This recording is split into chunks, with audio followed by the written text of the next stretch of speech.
안녕하세요, 가치환입니다. 6월 12일 수요일 국내 시장이 마감되었습니다. 자, 오늘은 시장이 장 종료 1시간을 남겨두고 꽤나 큰 반등이 나왔습니다. 대표적으로 삼성전자가 시장을 주도했던 것 같고요. 그리고 코스닥을 보면 자, 코스닥도 오늘 나쁜 흐름은 아니었습니다. 0.27% 올랐었네요.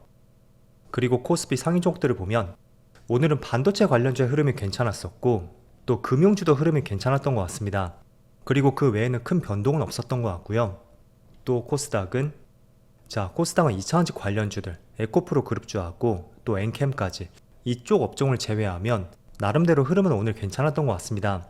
상승률이 꽤나 크게 나왔던 업종도 있었고 전체적으로 빨간불이 더 많이 보이는 것 같죠. 그리고 코스피의 수급을 살펴보면 어제는 모처럼 외국인의 많은 순매도가 나왔잖아요. 다시 한번 오늘은 또 외국인의 많은 순매수가 들어왔고 기관도 소폭이지만 같이 순매수가 들어왔습니다. 또 코스닥은 크게 이탈한 수급은 없었던 것 같고요. 기관과 외국인의 양매수가 들어왔습니다. 그리고 삼성전자 오늘 미약하지만 기관과 외국인의 양매도가 나왔고요. 반대로 하이닉스는 오늘도 여전히 외국인의 많은 순매수가 들어왔습니다. 자, 그리고 뒤에서 한번 설명을 드리겠지만 LG이노텍도 모처럼 외국인의 많은 순매수가 들어왔습니다. 그리고 자동차 관련주인 현대차는 오늘은 기관 외국인 모두 큰 변화는 없었네요. 자, 그럼 이어서 주체별 매매 동향에 대해서 살펴보도록 하겠습니다. 6월 10일 외국인이 가장 많이 매수한 종목은 한미반도체, SK하이닉스, LG이노텍, 두산로보틱스, 아모레퍼시픽. 독보적으로 반도체를 가장 많이 매수했죠. 또 기관은 하나솔루션, 두산로보틱스, 하나오션, LG전자, SK 이렇게 순서대로 매수를 했습니다. 자, 이어서 해외 증시를 보겠습니다. 오늘 새벽에 다시 한번 미국 증시의 큰 상승과 함께 마감이 되었습니다. 나스닥이 0.9% 가까운 상승이 나왔고 또 한 번의 역사적 신고가를 경신했습니다. 그리고 S&P500도 0.3% 가까운 상승이 있었고 마찬가지로 다시 한번 신고가를 경신했어요. 그리고 다우지수만 조금은 아쉬운 흐름이 나왔지만 그래도 소폭의 약세 흐름이었었죠. 그리고 반도체. 자, 반도체도 어제는 큰 변화는 없었지만 전날과 동일하게 마감이 되었고 종가상으로는 다시 한번 신고가를 경신했습니다. 그리고 추가적으로 아시아 증시를 보면 니케이는 소폭의 약세 흐름이 나오고 있고 대만은 1%의 상승과 함께 여기도 마찬가지로 신고가를 경신했습니다. 그리고 중국 증시는 큰 변화는 없습니다. 자, 그리고 나스닥을 잠깐 보면 어제 0.9%의 상승과 함께 또 한 번의 역사적 신고가를 경신했잖아요.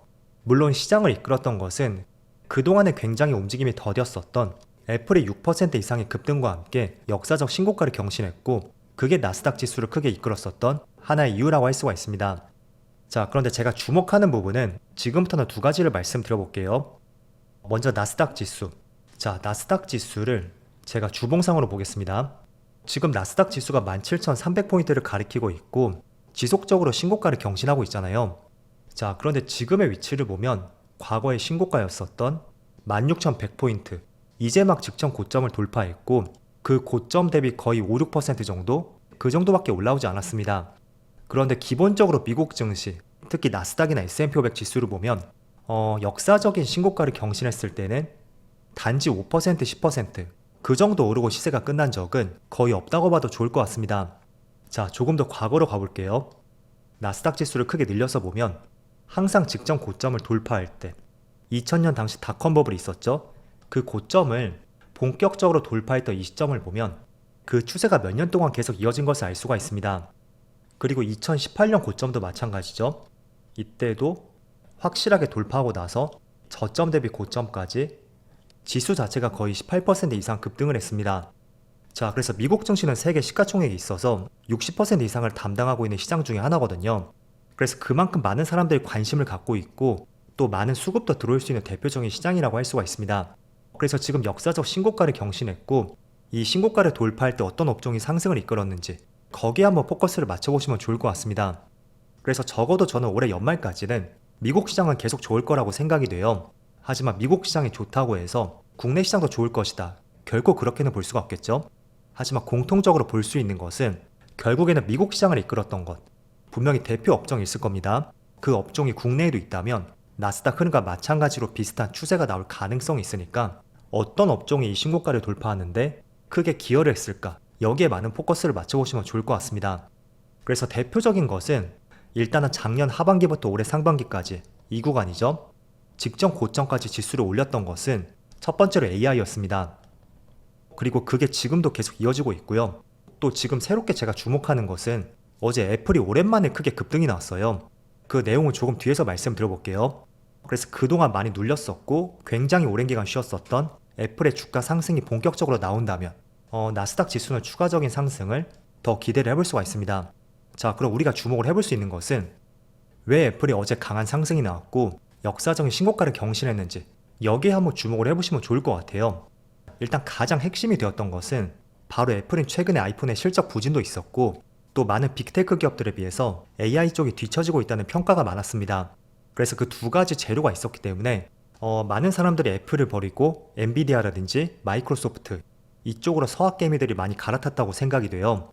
자, 그런데 최근에는 새로운 AI 전략을 공개했고 그 전략 중에 대표적인 것이 바로 이번 9월에 출시를 앞두고 있는 아이폰의 신작 모델이 있죠. 거기에 새로운 생성형 AI 기능을 탑재하겠다는 발표가 있었습니다. 그리고 삼성전자에는 빅스비라고 있잖아요. 아이폰에는 마찬가지로 시리라고 하는 음성 서비스가 있습니다. 그런데 여기에 챗GPT를 심을 것이라는 발표가 있었습니다.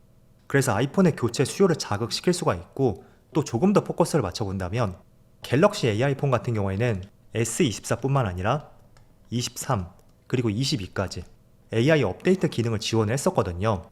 하지만 아이폰은 과거 모델에는 지원하지 않고 이번 9월에 출시를 앞두고 있는 새로운 모델에만 AI 서비스를 적용시킨다는 발표가 있었습니다. 자, 그럼 교체 수요가 조금 더 자극될 가능성이 있고 그 때문에 어제 애플의 주가가 6% 이상의 급등을 했던 것입니다. 그래서 나스닥 지수가 신고가를 경신했던 배경 중에 하나는 바로 그 중심에는 AI 산업이 있었고 그 산업을 애플도 본격적으로 활용을 한다는 이런 발표가 최근에 나왔던 만큼 우리가 이와 관련된 업종들은 계속 관심을 가져야 된다는 거죠. 그래서 우리가 최근에 많은 관심을 갖고 있었던 AI 쪽, 이쪽은 앞으로도 계속 관심을 가져야 된다는 것이고 또 어제 애플이 오랜만에 신고가를 경신했던 만큼 전통적인 애플 관련주들, 이쪽도 한번 주목을 해볼 필요가 있습니다. 대표적으로 애플 관련주를 꼽아본다면 LG이노텍이라든지 BH, 그리고 패키지 기판 쪽에서는 심텍 정도 이런 기업들이 대표적인 종목이라고 할 수가 있습니다.